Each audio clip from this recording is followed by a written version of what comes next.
Hello everyone, welcome to my vlog, welcome back. First of all, I would like to say thank you to all the new subscribers, all the comments, all the messages from you guys. I'm extremely excited that you guys sending me those messages and some questions.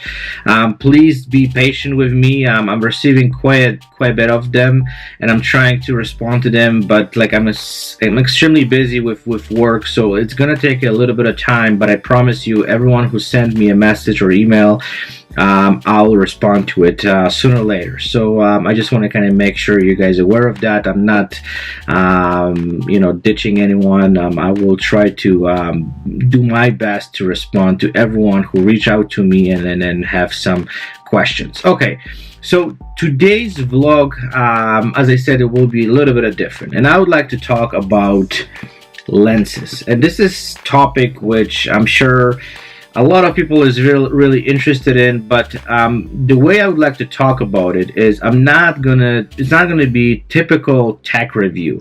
I'm not gonna also tell you which lens is the best. I'm not gonna tell you which lens you should own.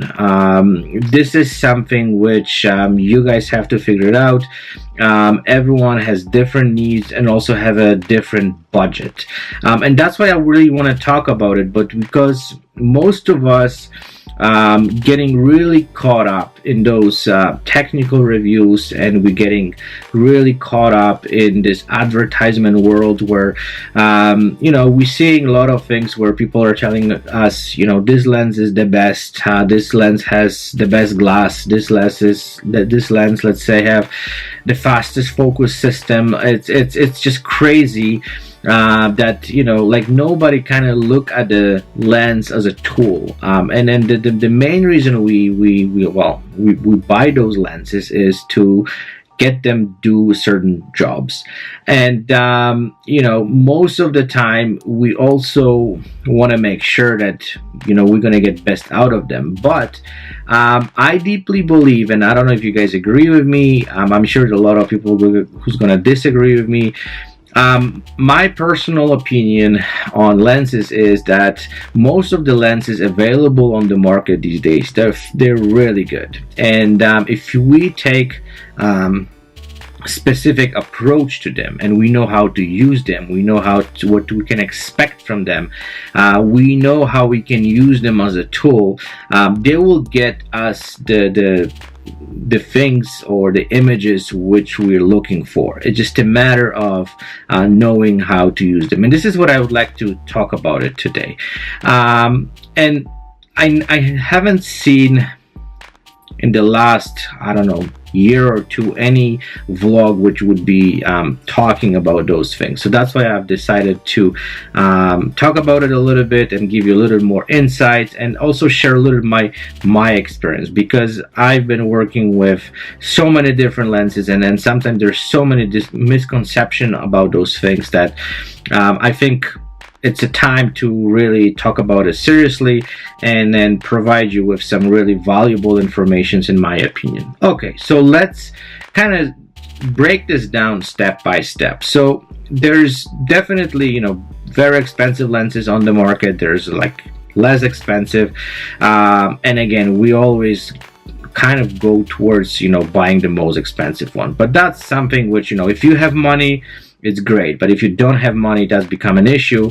But also, like, I don't want to kind of like a lot of those people who have desire to do photography and they really want to put their passion into practice, they're getting kind of scared that they're going to buy the lens which they're not going to deliver them what they're looking for.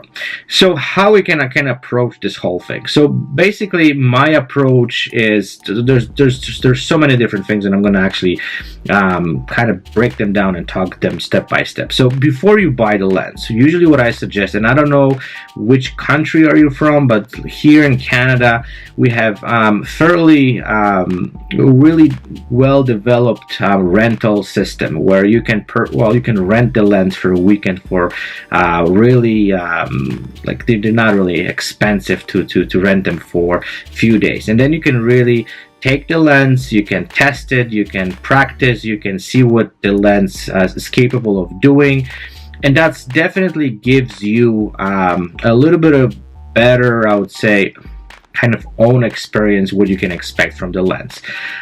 Also, I'm not saying you shouldn't read those reviews and you shouldn't kind of like look what people say online, but my approach is like, whenever I have a lens in my hand and I test it, and then I actually do my own testing, and I'm going to talk about it a little bit later, that gives me the full spectrum on what the lens is capable of doing. So if you have the chance to rent the lens before buying, go for it, do this, and then test it yourself, and that's going to really actually helps you to discover and then see what the lens can do for you.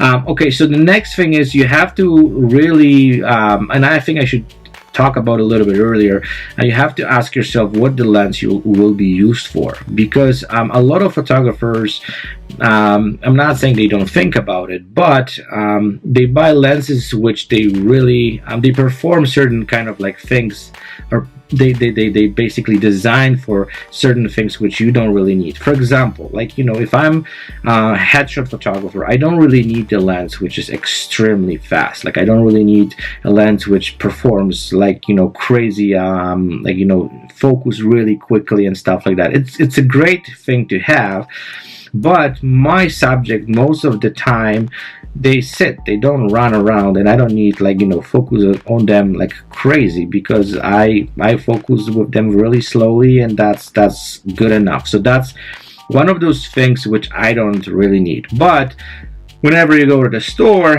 they always tells you like, well, this lens focus so quick, and then it's just amazing. And I know it's great when you shoot sports, but when you shoot portrait or you shoot landscape, your focus system doesn't have to be extremely fast. Like, you don't really need that. So those are the little things which you have to actually ask yourself, and then kind of figure out what works best for you, and what type of photography you're doing to have the lens which gonna perform and do the things which you're looking for.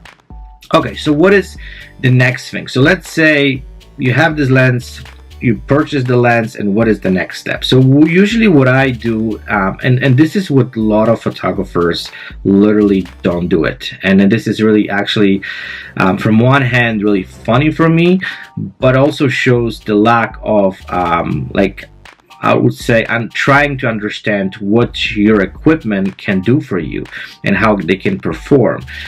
So that's something which I would highly recommend to do. So whatever lens you have, is a zoom lens or is a fixed lens, you test the lens to the maximum. So basically, let's start with, let's say you have a zoom lens. So you have the lens and you test, you have the subject, you kind of like, I don't know, just preparing some kind of like test shoot, and you test the lens. Let's say you have the lens 70, let's say 200, so you shoot on like the focal length 70, 80, 90, 100, 110, 120, all the way up to 200, and you can actually see how the lens perform on each focal length. The same comes with the f-stops. The same comes to white balance. You shoot inside, you shoot outside, you shoot with the flash, you shoot without a flash, and you do extreme tests to the lens. And then when you do this entire thing, then basically you're gonna see where your lens perform the best, and then you're actually gonna know how to use the lens, and then let's call it a tool. So that's gonna definitely helps you in your photo shoots to have those I would say sweet spots with the settings and the focal lengths or f-stops where your lens perform the best. And this is crucial thing. I'm receiving a lot of emails, and this is something which is kind of interesting for me, because let's say someone tells me, oh, I have this cheap lens, and I'm not really happy with the lens. And the first question whenever I ask, like, did you test the lens? And they know I just bought it, and I went and I kind of start shooting, and the lens is not sharp, and the lens doesn't do this and doesn't do that. you know, like especially those cheaper lenses. I'm not saying that, you know, they bad lenses, but also with those type of lenses where you don't spend a lot of money, you have to really understand the lens, how it works, and then what you can expect from it, and then what the settings what the lens settings actually gonna give you the best performance. And not too many photographers again do that. So I even do those tests with my, I would say, more expensive lens, because they also not perfect, especially the zoom lenses. Those are the lenses which you know, they have own kind of things, and then you have to really dig into it to make sure that at the end of the day you get the best performance out of this. So that's the kind of the first step. The next step is, so let's say the lens is not really sharp. Those really high-end lenses, they laser sharp, and sometimes I even have to take the sharpness a little bit down, because when you, let's say, shoot on a really high resolution, then you actually decrease the size of the image. It gets even more sharper. So sometimes, like, you know, it's not even necessary to have those lenses extremely sharp. But let's say you have the lens and you see that the lens is not really sharp. There's a lot of things which you can do in post-production. You can really take the images and sharpen them. You can really change the tone of the image. There's a lot of things which you can fix in post-production. So this is not something that, you know, like you have lens which doesn't kind of gives you the best performance you're looking for, but there's still a way to fix some of those things and then make the image sharper, and you know, like make the image look the way you want it. So it's not the lens sometimes we kind of depend on. There's a lot of additional things which we can do to get to the image which we are looking for, and that is extremely important. And this is something which you guys have to remember, that the lens itself is just a tool. This is something which we have to get from point A to point B, and we can know what we can expect from the lens, but then also, like, we have to somehow plan it, you know, like what we can do to get the image which we are looking for. And this is the message of this vlog. So if you have a cheaper lens and then, you know, you kind of like I don't know how I can kind of describe this, but if you feel bad that, okay, you can't afford this most expensive lens, or something which, you know, like cost thousands and thousands of dollars, and you're actually just putting yourself down because, you know, you think that the other lens could help you to get you better images, this is not true. You can seriously get the images which you want with the lens which you have. It's just, you have to kind of know the approach, you have to know what to do with it, you have to know how the lens performs, you have to know what you can do afterwards when it comes to post-production.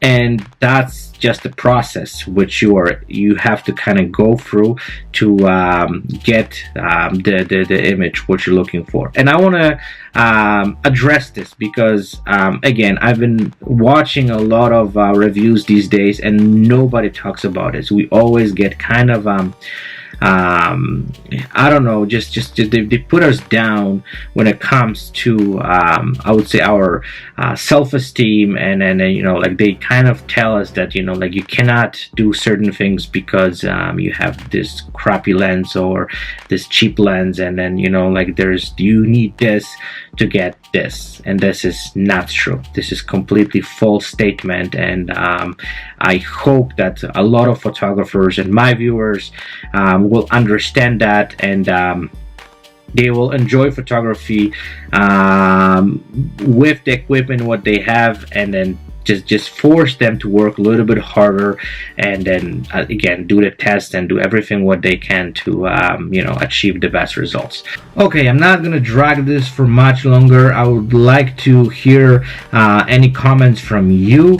If you would like to add something to this, or I would like to I don't know, just maybe you disagree with me and then you have different opinion, I would love to also hear from you. And then yes, I would like to wish you guys fantastic week. I have a big week ahead of me. I have the big event coming up with some of the portraits and the work I created. I will do another vlog specifically on that, so that will be more interesting visually. So stay tuned, and then I'll chat with you guys fairly in the next few days. Bye now.